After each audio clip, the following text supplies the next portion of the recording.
Hi friends, నమస్తే. ఈరోజు మీకు పాతకాలం వంట చేమదుంపల పులుసు చూపిస్తాను. చేమదుంపల్ని ఇలా ఉడికించి పొట్టు తీసుకొని కట్ చేసి పెట్టుకోవాలండి. తర్వాత ఒక ఉల్లిపాయ ముక్కలు, 2 టొమాటో ముక్కలు, కొంచెం వెల్లుల్లి ముక్కలు, కరివేపాకు కట్ చేసి రెడీగా పెట్టుకుని బాండలు పెట్టి నూనె పోసుకోవాలండి.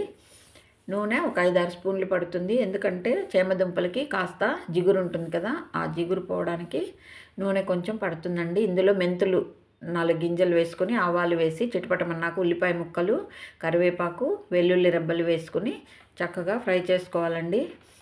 ఉల్లిపాయ ముక్కలు, కరివేపాకు అన్నీ చక్కగా ఫ్రై అయ్యాక మనం కట్ చేసి పెట్టుకున్న చేమదుంప ముక్కలను వేసుకుని ఫ్రై చేసుకోవాలి.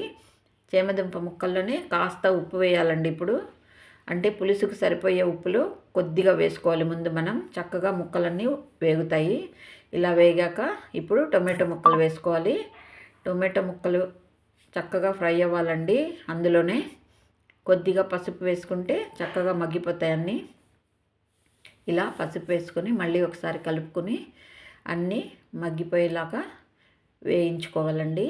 చక్కగా వేగిపోయాయి కదా, ఇప్పుడు మనం రెడ్ చిల్లీ పౌడర్ వేసుకోవాలండి. రెడ్ చిల్లీ పౌడర్ 2 స్పూన్లు వేసాను నేను. ఇందులోనే ధనియాలు కూడా యాడ్ చేశాను కాబట్టి ఒక్కొక్క స్పూను ధనియాల పొడి, 1 స్పూను మిరప్పొడి, 1 స్పూన్ లెక్కన వేసాను, 2 స్పూన్లు.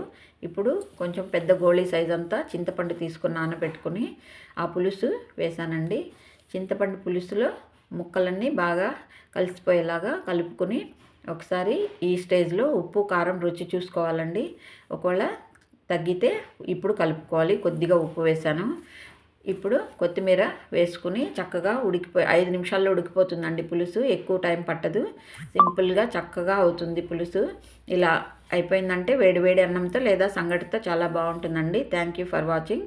నా ఛానల్కి సబ్స్క్రైబ్ చేసి, లైక్ చేసి, షేర్ చేయండి.